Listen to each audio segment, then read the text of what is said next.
Morning. आज है 26 जुलाई। I hope आपने कल का व्लॉग अभी तक देख लिया होगा। और अभी मैं आपको टाइम बता देती हूँ। अभी टाइम हो रहा है 2:31 और आज मैंने कुछ भी नहीं किया है सुबह से, लिटरली पढ़ाई के टर्म्स में, क्योंकि कुछ दिन ऐसे होते हैं जब आपको हाफ डे ब्रेक चाहिए होता है और आज मेरा कुछ वैसा ही दिन था। और trust me, in these years of preparation I have realised कि ये जो एक डेफिनेशन सेट है कि सुबह से उठ के मैंने पढ़ा नहीं तो अब रहन देते हैं, आज का दिन वेस्ट ही चला गया है, वैसे भी I have not adhered to this definition. मैंने इस डेफिनेशन को फॉलो नहीं किया है और अभी भी मैं नहीं करती हूँ, क्योंकि it's always better something then nothing. क्योंकि क्या होता है ना कि जैसे आप पढ़ भी लोगे जब आपका मन नहीं कर रहा है, बट आपको भी पता है, मुझे भी पता है कि वो अटेंटिव नहीं होती है पढ़ाई और वो आपके काम नहीं आती। आप उसको दोबारा पढ़ने बैठोगे तब तक आप सब कुछ भूल चुके होंगे। तो इसलिए मैं हमेशा क्या, जब भी मुझे ब्रेक चाहिए होता है तो मैं ले लेती हूँ। और ऐसा भी नहीं है कि आपको डेली ही चाहिए हो रहा है। मैं ऑलमोस्ट एक वीक से कंटिन्यूसली अपना रूटीन फॉलो कर रही हूँ। आज ऐसा हुआ कि मुझे हेयर वॉश भी करना था, मैंने वो किया। फिर मुझे कुछ क्लोथ्स अपने धुलने थे, फिर मैंने वो मशीन लगाई। फिर ऐसे कर कर के बहुत सारे काम थे। सुबह से मैं वही कर रही थी और पढ़ने का बिल्कुल मन भी नहीं था, इसलिए मैंने पढ़ाई अवॉइड करी। और अब मैं जितना दिन बचा है उस दिन में अच्छे से पढ़ाई करूँगी। जितना भी मेरे टारगेट्स हैं, मुझे लगता है कि अभी इनफ टाइम है, मैं सारे अचीव कर सकती हूँ अगर मैं कंटिन्यूस पढ़ूँ तो मैं अब पढ़ने बैठ रही हूँ और कंटिन्यूस पढ़ूँगी मैं। और इसके बाद का व्लॉग मैं शूट करूँगी। ये क्लिप मैंने इसलिए रिकॉर्ड करी क्योंकि मैं हमेशा रियल रही हूँ आप लोग के साथ। मतलब जो भी मेरे दिन में होता है मैं वो ही आपको दिखाती हूँ। मैंने कभी भी ऐसा कुछ मेडअप नहीं दिखाया है कि मैंने टाइम कुछ और बताया हो, एक्चुअल में कुछ और टाइम हो रहा हो, ऐसा कभी भी नहीं हुआ है।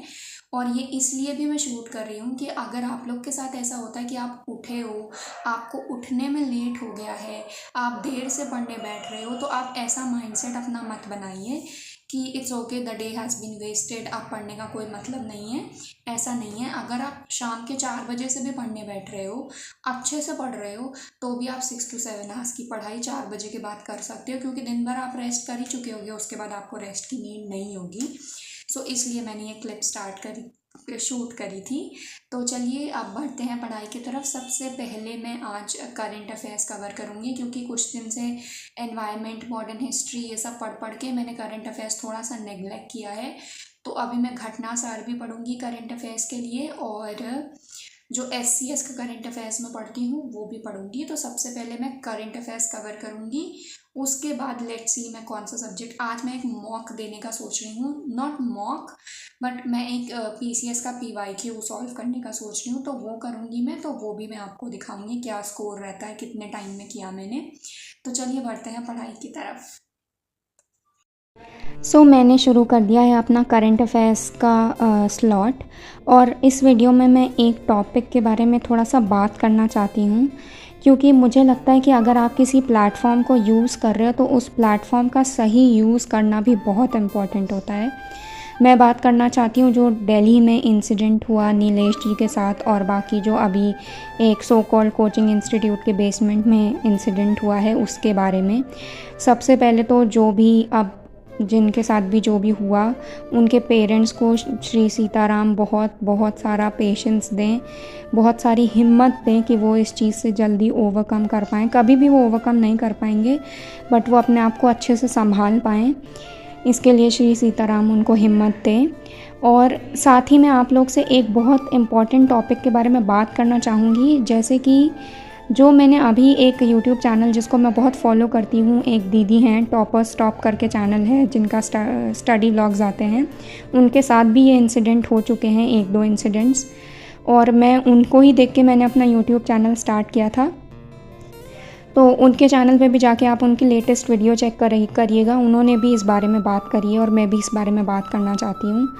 प्लीज़, जो ये एक हाइप होती है ना कि आपको दिल्ली में जाके ही प्रिपेयर करना है, आप प्लीज़ इस हाइप के चक्कर में दिल्ली मत जाइएगा, क्योंकि वहाँ पे इस टाइम पे बहुत एक्सप्लॉयटेशन है, जो भी लैंडलॉर्ड्स हैं उन सब के तरफ से, और साथ ही बहुत ही सिक्योरिटी इश्यूज़ होते हैं। बहुत सारे रीज़न है जिसकी वजह से मैं ये कह रही हूँ। देखिए, अभी आपका प्रीशियस टाइम है, आपको अपने पेरेंट्स के साथ अपना टाइम निकालना चाहिए। आप जॉब में आगे जाके फंस जाओगे, आपके पास टाइम नहीं होगा। और जिनके पास एक अच्छी लाइफस्टाइल होती है, अपना एक पर्सनल रूम होता है, घर में शांति होती है, वो आराम से पढ़ सकते हैं। वो भी सिर्फ इस हाइप के चक्कर में दिल्ली जाते हैं कि हमें दिल्ली जाके प्रिपेयर करना है। उनकी कोई मजबूरी नहीं होती कि उनका घर का माहौल ऐसा है कि भाई ठीक है, घर का माहौल नहीं है कि हम अकेले बैठ के पढ़ सकें, घर में जगह नहीं है। उन सब का रीज़न अलग है। लेकिन जिनका पर्सनल रूम होता है, जिनके पास अच्छे खासे फाइनेंशियल रिसोर्सेज होते हैं कि वो ऑनलाइन एक अच्छा कोर्स लेके आराम से घर पे अपनी लग्जरी के साथ पढ़ाई कर सकते हैं, वो सिर्फ लिबर्टी, फ्रीडम पाने के चक्कर में दिल्ली जाते हैं कि नहीं भाई दिल्ली में जाके तैयारी करेंगे, क्योंकि रिश्तेदारों को बताना होता है कि अरे मेरा बेटा या मेरी बेटी तो दिल्ली में तैयारी कर रही है। ऐसा मत करिए प्लीज़। देखिए, हम एक सिविल सर्वेंट होने वाले हैं, हम कोई भी डिसीजन लेंगे तो सोच समझ के लेंगे ना। ऐसे नहीं कि हम कभी भी कोई भी डिसीजन लोगों को देख कर ले लेंगे। बहुत सारे पेरेंट्स होते हैं जिनके बच्चे वहीं पर तैयारी करना चाहते हैं, बट उन पेरेंट्स के सो कॉल्ड कोई फ्रेंड का बेटा या कोई फ्रेंड की बेटी दिल्ली में तैयारी कर रही होती तो वो अपने बच्चों को भी भेजने के पीछे पड़े रहते हैं। ये सब एक समझदार इंसानों की पहचान नहीं होती है। आप ये सोचिए कि किस चीज़ की ज़रूरत है और वो चीज़ करिए, जिस चीज़ की नीड हो। आपके पास बहुत पैसा है मान लीजिए, बहुत अच्छी बात है, तो आप उसको सही जगह यूटिलाइज़ करिए। बहुत लोगों को मदद की ज़रूरत होती है, उनके पास बुक्स तक नहीं होती हैं पढ़ने के लिए। आप उनको बुक्स दिला दीजिए, नोट्स दिला दीजिए, किसी कोचिंग का कोर्स दिला दीजिए। जब ज़रूरत नहीं है कि ज़बरदस्ती दिल्ली में जाके 600 बच्चों की भीड़ में बैठ के पढ़ा जाए एक क्लासरूम में, और घर पे बैठ के आप वही कोर्स जो 600 बच्चे की भीड़ में पढ़ाया जा रहा है, वही कोर्स लाइव टेलीकास्ट करा जा रहा है फ़ोन पर, आप वो घर पे बैठ के पढ़ सकते हैं। तो क्या नीड है आपको वहाँ जाके पैसा खर्च करके, खुद खाना बना के, खुद कपड़े धुल के और खुद से वहाँ 600 बच्चों की भीड़ में बैठ के पढ़ने का, और जहाँ पे लाइफ का इतना रिस्क है आजकल। आपकी लाइफ पैसों में बिक रही है, वहाँ पर कोई आपकी सिक्योरिटी और कुछ भी सोच नहीं रहा है। सिर्फ अपने पैसे देखते हैं सब कि आप हमारे यहाँ रेंट पे रह रहे हो, इस चीज़ का पैसा दो, इतना सिक्योरिटी मनी दो, ये दो वो दो। किसी को आपकी परवाह नहीं है वहाँ पर। और यहाँ घर पे आपके पेरेंट्स को, जिनको आपकी परवाह है इतनी, जो आपको पूरा लग्जूरियस लाइफस्टाइल दे सकते हैं। आप पढ़ेंगे, आपके टेबल पे खाना, अभी आपने देखा होगा इसी क्लिप में कि मेरी मॉम मुझे टेबल पे दे के गई थी डिनर। तो आप क्यों जाते हो? सिर्फ इस ट्रेंड में आने के लिए कि भाई दिल्ली में जाके यूपीएससी प्रिपेयर होता है तो मैं वहीं जाके करूँगा। आपको क्या लगता है कि मतलब बिना दिल्ली में गए हुए बच्चे सिलेक्शन नहीं देते हैं? क्या सृष्टि देशमुख मैम ने सिलेक्शन नहीं लिया था, या किसी और टॉपर ने घर से रहकर सिलेक्शन नहीं लिया है? ऐसा नहीं होता है। प्लीज़ आप जो भी करिए ना, किसी रीज़न से करिए। मान लीजिए कुछ लोग का माहौल सही नहीं होता है, कहीं नेटवर्क इश्यूज़ होते हैं तो ऑनलाइन कोर्स नहीं ले सकते, इसलिए दिल्ली चले जाते हैं, कहीं नोट्स नहीं होते, बुक्स नहीं मिलती, उनकी मजबूरी है जाना। जिनकी मजबूरी नहीं है, सिर्फ ट्रेंड के लिए जाके वहाँ पर भीड़ बढ़ा रहे हैं, उसका कोई मतलब नहीं है। प्लीज़ आप अपना प्रीशियस टाइम अपने पेरेंट्स को दिया करिए, उनके आंखों के सामने रहिए। तो यही मेरी ओपिनियन है। किसी को कुछ बुरा लगा हो उसके लिए आई एम रियली सॉरी। और अभी यहाँ पर मैंने अपना मॉक टेस्ट वगैरह सब कुछ सॉल्व कर लिया था, PYQ, और इसमें मेरा 102 के अराउंड स्कोर रहा था। और मेरा यही मानना है, मेरा थोड़ा मूड ऑफ हुआ इस बात पे कि बच्चे ऐसा क्यों कर रहे हैं।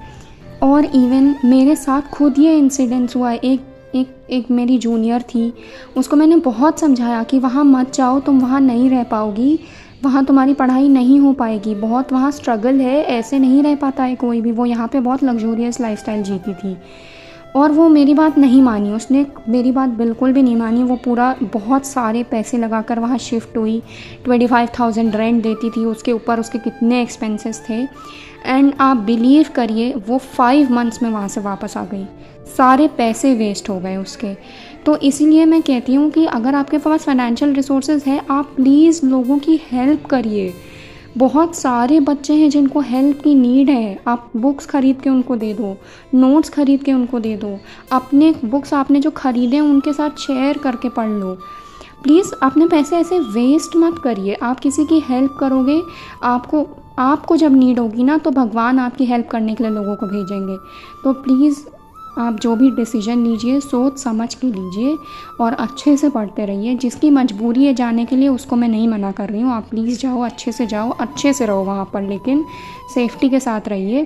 देखिए जो होना है उसको कोई रोक नहीं सकता, लेकिन अपने डिसीजंस अपने हाथ में होते हैं। So thank you for watching. अपने पेरेंट्स के साथ रहिए, पढ़ते रहिए। Please do subscribe to the channel.